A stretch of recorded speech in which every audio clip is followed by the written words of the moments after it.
이번 영상에서는 분사가 어떤 품사인지를 알아보고 형용사와 어떻게 다른지 차이점을 살펴봅니다. 이어서 모르면 큰일 나는 문법 형태 ing와 ed의 기능과 의미를 알아봅니다. 안녕하세요. 생각법 저자 하상호입니다. 이번 영상도 재밌게 보시고요. 클릭해 주셔서 감사합니다. 분사가 어떤 품사인지 이해를 돕기 위해 잠시 국어문법을 살펴보겠습니다. 울다 아기. 울다가 아기를 꾸민다? 부자연스럽죠? 이를 문법적으로 말하면 울다는 동사고 아기는 명사입니다. 동사는 명사를 꾸미지 못합니다. 울다가 아기를 꾸미지 못해 부자연스러운 것입니다. 자연스러워지려면 동사가 명사를 꾸밀 수 있는 말로 바뀌어야겠죠? 바뀌는 방식은 단순한데 동사 어근에 는, 니은, 리을이 첨가됩니다. 우는 아기. 이제는 자연스럽죠? 동사 어근 우에 는이 첨가되어 아기를 꾸미고 있습니다. 우는처럼 동사가 변해 명사를 꾸밀 수 있게 된 말을 관형어라고 합니다. 그런데 관형어 말고 관형사라는 품사가 있습니다.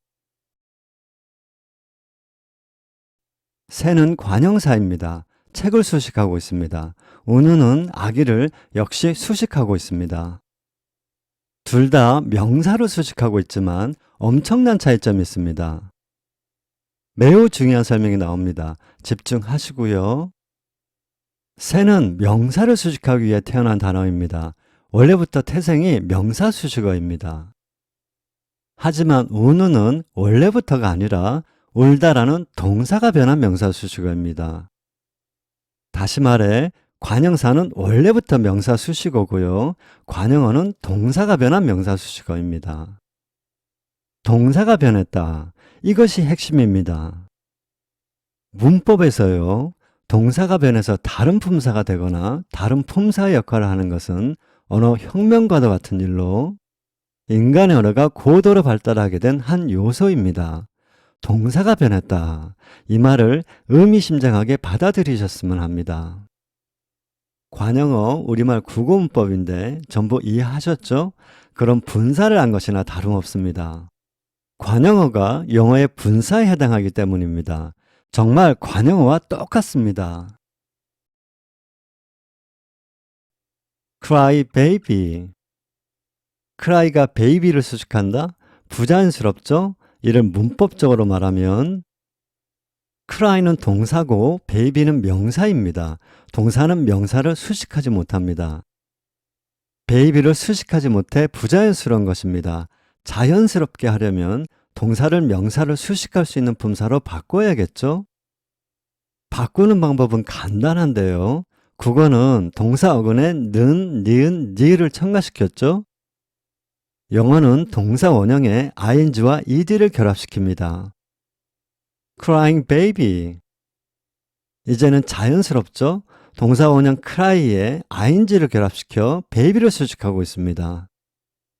동사 원형에 ing나 ed가 결합된 형태를 crying처럼 동사가 변해 명사를 수식할 수 있게 된 형용사의 역할을 할 수 있게 된 품사를 분사라고 합니다.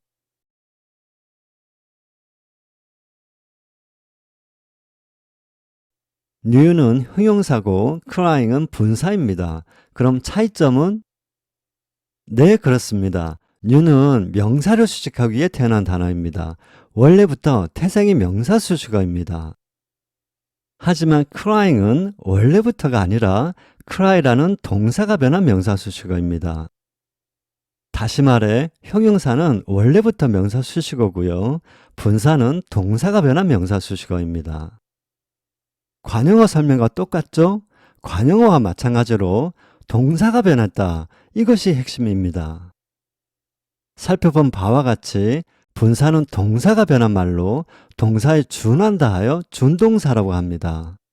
준동사에는 분사와 더불어 역시 동사가 변한 부정사와 동명사가 있습니다. 분사의 핵심은 동사가 변했다는 것이고 변해서 형용사 역할을 한다는 것입니다. 어떤 품사가 변했다고요?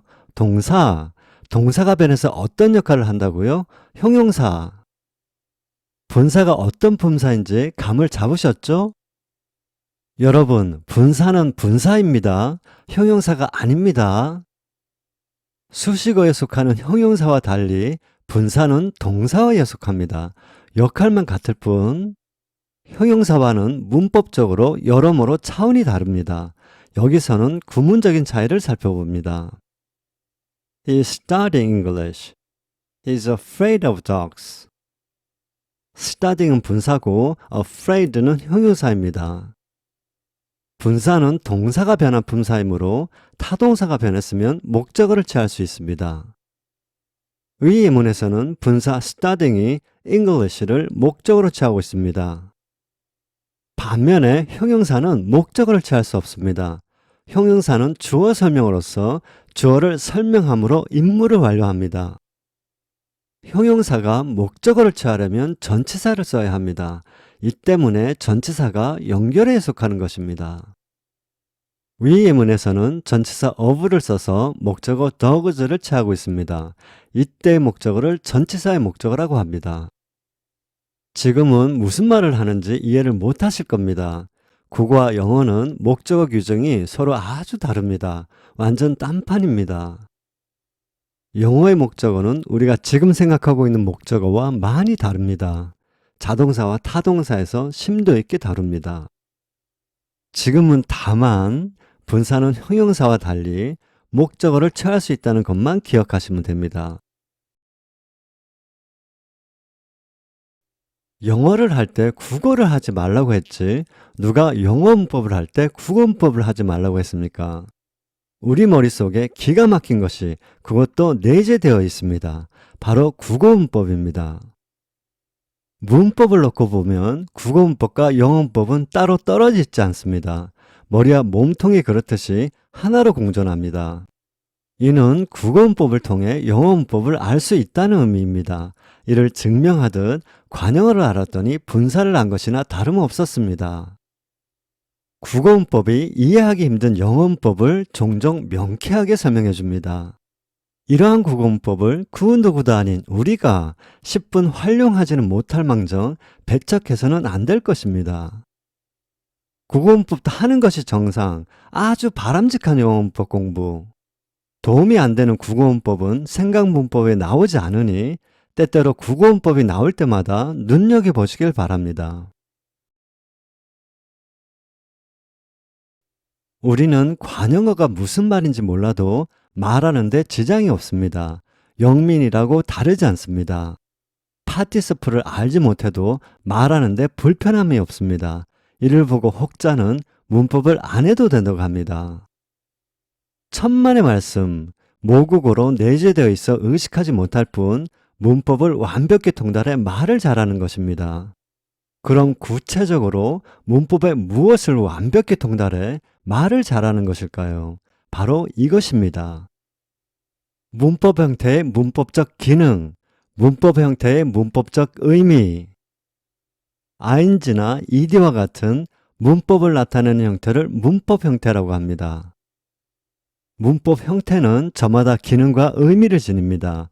앞서 분사 개념을 통해 살펴본 것이 문법 형태의 기능입니다. ing와 ed의 문법적 기능은 동사의 형용사 역할로 동사로 하여금 형용사 역할을 하게 합니다. 앞서 살펴보았듯이 ing는 동사가 명사를 수식할 수 있도록 해줍니다. 이것이 ing라는 문법 형태의 기능이에요. 동사 cry에 ing가 결합해 분사 crying이 되어 명사 baby를 수식할 수 있게 된 것입니다. 동사 cry로 명사 baby를 수식하고 싶으면 ing를 결합시켜 분사 crying으로 만들면 됩니다. 여기까지 이해하셨죠? 이제 ing와 ed의 문법적 의미를 살펴볼 차례입니다. ing와 ed의 문법적 의미 모르면 큰일 납니다. 바로 이것입니다. ing 진행 능동, ed 완료 수동. ing는 진행과 능동을 의미하고 ed는 완료와 수동을 의미합니다. ing와 ed가 아무런 의미 없이 쓰인 것이 절대 아닙니다. 위와 같은 문법적 의미를 지니고 있는 거예요. ing와 ed 자체에 위와 같은 문법적 의미가 들어있는 거예요. 능동과 수동은 태라는 동사문법입니다. 눈치를 채셨겠지만 분사는 능동태와 수동태라는 동사문법과도 관련이 있습니다. 생각문법 동사편 태에서 다룹니다. 지금은 진행과 완료에 집중하겠습니다. 궁금하지 않을 수 없습니다. 하고 많은 말 중에 하필이면 진행과 완료일까요? 진행과 완료, 대체 어디서 온 말일까요? 다음 영상도 기대해 주시고요. 시청해 주셔서 감사합니다.